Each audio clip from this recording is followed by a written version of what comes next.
Hi everyone, this is the legendary Bakugan Armoured. This time I'm going to be doing another Bakugan Armoured Alliance unboxing. This is going to be for Nillious Ultra and Scorching Swords.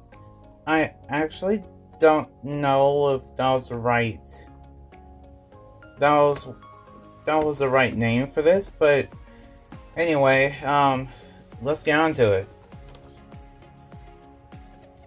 On the top, we actually see anime version of Nillious Ultra, and this is actually a redesign for Nillious for the second season of Bakugan, the Bakugan reboot. You can also download the app right there if you want to. I'm not sponsored, but yeah, you can if you want to. Anyway, it is a level 3 to close. Down the back, you actually see all the awesome ones Bakugan that you could collect.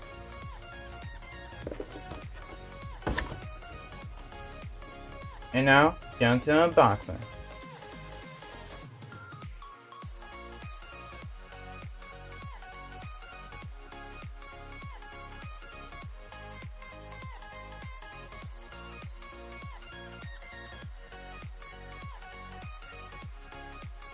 We're going to be getting on to cards first, then the cores, then the Bakugan, and the Bakugear. In that order, just to make sure that everything goes well. Okay, let's start with the cards.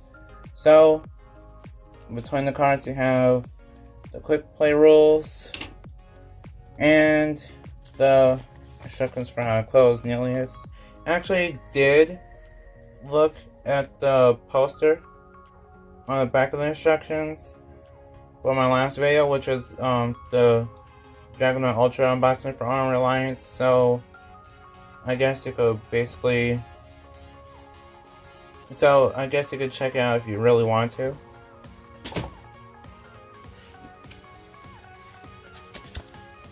For the cards, we have Nillious Ultra. He has a shield and a green fist, 600 B power, and 3 damage. Something about this seems different from the original one. I'm not really sure why, but I feel like it's different. Anyway, we'll actually review those in a separate video. Anyway, if it lands on a green fist, it does 2 extra damage. And then if it lands on a shield core, then it'll have 200 more B power. Plus 200 B power. Then for the Bakugear, which is weird because normally it doesn't come with the right Bakugear. But I think this time it actually did. The box says Scorching Swords and this says Scorching Swords. Anyway, the Bakugear is Scorching Swords. It has 2 costs, and then if you play this card, you get Shadow Strike, or plus Shadow Strike. It has 100 B power.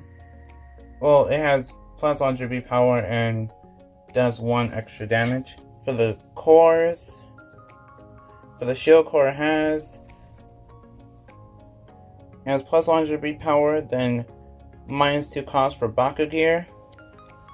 Green Fist has plus 100 B power and plus 1 damage, then minus 1 for Bakugear. Also, if you're new to the channel or something, I actually did explain that if you have the Takara Beyblade stickers left over, like these star stickers, you can actually put them on your Baku cores, and then you can tell yours from your opponents that way. That's probably the best way to do it. If you have some kind of small sticker, then you can put it there, or write like your initials or something, then that'll work. And then, let's get into the Bakugan. So, Nillious Ultra. I actually feel like this one had the most interesting remake. It reminds me of Darkus, I think, from the original Bakugan.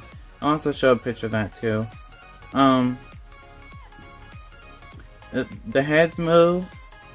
The heads can move up and down, and one is lower than the other. And for the back, for the tail, it actually still has a Bakucore.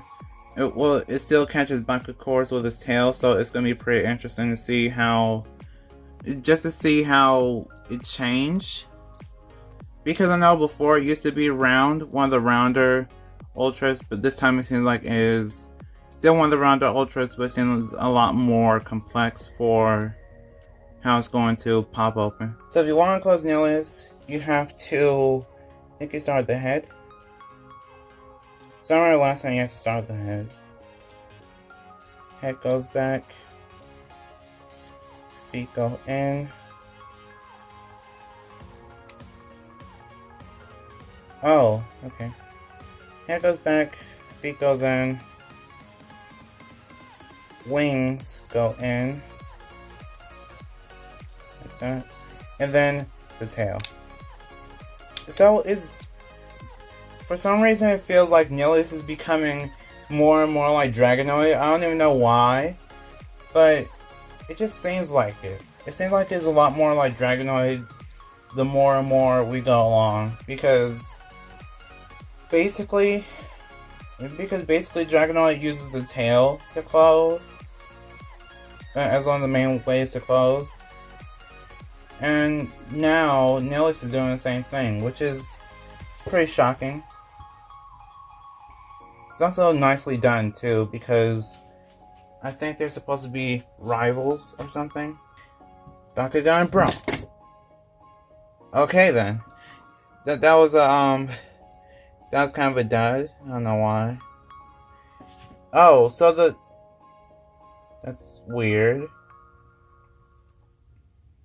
So I guess the heads actually have. So I guess the heads are manual. It's kind of a missed opportunity, but the heads are manual. Anyway, let's get into Baku gear, which is called Scorching Swords. Seems pretty simple in design.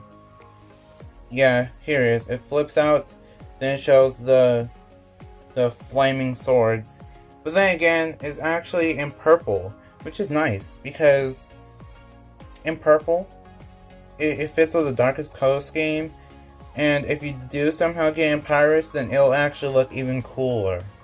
So I actually do like it. It looks nice. It looks really nice on Nillious. They also add Baku gear attachments, so you can add these to your Bakugan and make them look even cooler. But these are just for aesthetics. All this is for aesthetics. It's not really for gameplay. You don't really need any of this stuff to play the game, but it looks really cool while it's sitting on your shelf or your workspace or just anywhere. It looks really cool because you actually see a Bakugan that doesn't just look nice as a display piece, it's also a game piece. So my thoughts on Nillious, I think it's pretty cool. I'm not really sure about competitively because I don't play the actual card game or the smaller toy battling game. I don't really play the regular simplified version of the game either, because I don't really have anyone to play with. But I do believe that some of these Baku gear and some of the newer Bakugan that are coming out are actually going to be really valuable. I'm not really sure about the enemy accuracy ones, but I'm all getting the enemy accurate ones. Anyway, like if you want, favorite if you want, and subscribe to become a legend in the making. See you next time, bye, and we're all proven to be legendary.